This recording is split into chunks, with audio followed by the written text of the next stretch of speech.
एक छोटे से गांव में एक छोटा सा घर था जिसमें रहते थे दो भाई, विहान और आर्यन। उनके पिता शंकर और उनकी बुजुर्ग दादी सुमित्रा। माँ का साया इन बच्चों के सिर से बहुत पहले उठ गया था। तब से दादी ही थी जिन्होंने माँ और पिता दोनों की भूमिका निभाई। विहान की उम्र 12 साल थी और आर्यन 10 साल का था। दोनों दादी के लाडले। शंकर रोज काम पर जाया करते थे। घर के पास ही एक पुराना कुआं था जिसके बारे में गांव में डरावनी बातें प्रचलित थी। लोग कहते थे कि उस कुएं में एक काला पिशाच रहता है जो इंसानों का खून चूसकर उन्हें मार डालता है, इसलिए कोई उधर झांकने तक नहीं जाता। उस दिन भी शंकर रोज की तरह सुबह सुबह काम पर चला गया।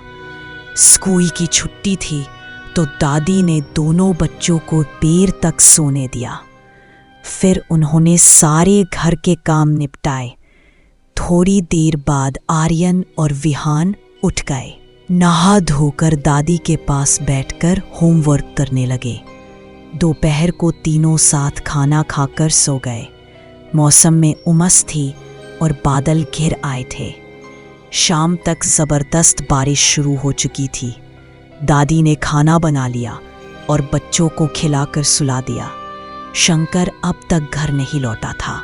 दादी को चिंता तो हुई, मगर उन्हें पता था जब बारिश बहुत तेज हो जाती है तो शंकर अक्सर ठेकेदार के घर रुक जाता है। यही सोचकर उन्होंने दरवाज़ा बंद किया, खाना खाया और सो गई। रात के समय करीब 1 बजे अचानक दरवाजे पर जोर जोर से खटखटाने की आवाज आई। ठक ठक ठक। नीहो ने देखा क्या? तीनों अचानक चौंक कर उठ गए। दादी ने दरवाजे के पास जाकर पूछा, कौन है?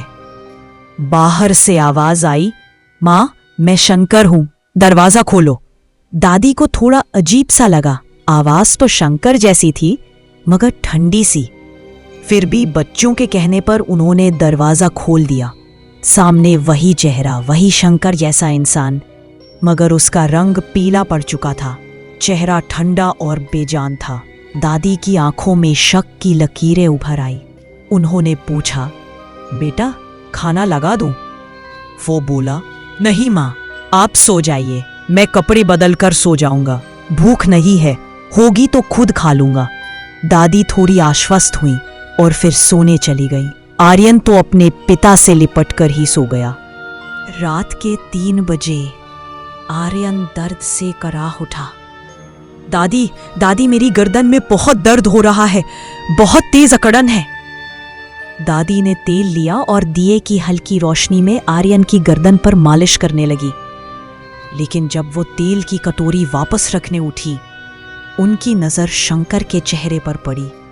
शंकर की आंखें आधी खुली थी और उसके होंठों के किनारे खून लगा हुआ था। दादी का दिल कांप उठा। ये शंकर नहीं हो सकता। उन्होंने वापस जाकर बिस्तर पर लेटने का नाटक किया। थोड़ी देर बाद फिर से आर्यन दर्द से कराहने लगा।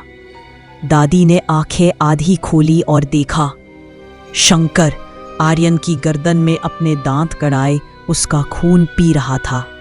दादी का खून सूख गया, शरीर सुन्न पड़ गया। तभी विहान की नींद खुली। दादी मुझे सुसु जाना है, चलो ना। दादी को जैसे एक मौका मिल गया। उन्होंने कहा, चलो बेटा चलती हूं, अपने भाई को भी साथ ले लो वरना फिर से जाना पड़ेगा। दोनों भाई बिस्तर से उतरे।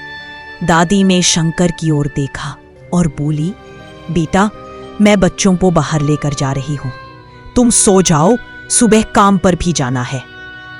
जैसे ही वे बाहर निकले, दादी ने दरवाजा बाहर से बंद कर दिया और बच्चों को लेकर दौड़ पड़ी। बारिश अब रुक गई थी, मगर अंधेरे और सन्नाटे में बस उनकी भागती हुई सांसें सुनाई दे रही थी।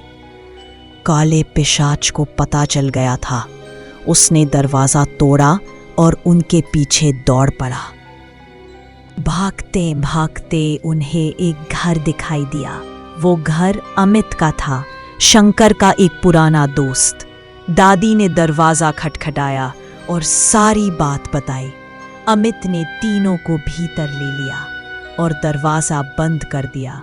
तभी दरवाजे पर दोबारा ठक ठक की आवाज़ आई और वो फिर से शंकर की आवाज़ में बोला, दरवाज़ा खोलो, मैं शंकर हूँ। अमित बोला, जब तक हम लोगों में से कोई उसकी पुकार का जवाब नहीं देता, वो अंदर नहीं आ सकता। कुछ देर बाद वो काला पिशाच लौट गया। आर्यन की मरहम पट्टी की गई। उसकी गर्दन पर दांत के गहरे निशान थे और शरीर से बहुत सारा खून निकाला जा चुका था। सुबह जब असली शंकर अमित के घर आया तो दादी ने उसे रात की सारी घटना बताई। शंकर स्तब्ध रह गया। मेरे जैसे ही किसी ने मेरे बच्चों को मारने की कोशिश की। उस दिन के बाद चारों घर लौटे। पंडित जी को बुलाया गया। हवन और शुद्धिकरण हुआ। गांव वालों ने मिलकर उस पुरानी कुएं की पूजा करवाई और उसे मिट्टी डालकर बंद कर दिया। तब से उस पिशाच को किसी ने नहीं देखा, मगर जंगल की ओर अक्सर मवेशी चराने गए लोग कभी कभी लौटकर नहीं आते। कुछ दिनों बाद उनकी लाशें मिलती हैं, एकदम सफ़ेद, जैसे शरीर से सारा खून निकाल लिया गया हो, और गर्दन पर वही दांतों के निशान जैसे आज भी आर्यन की गर्दन पर बाकी हैं।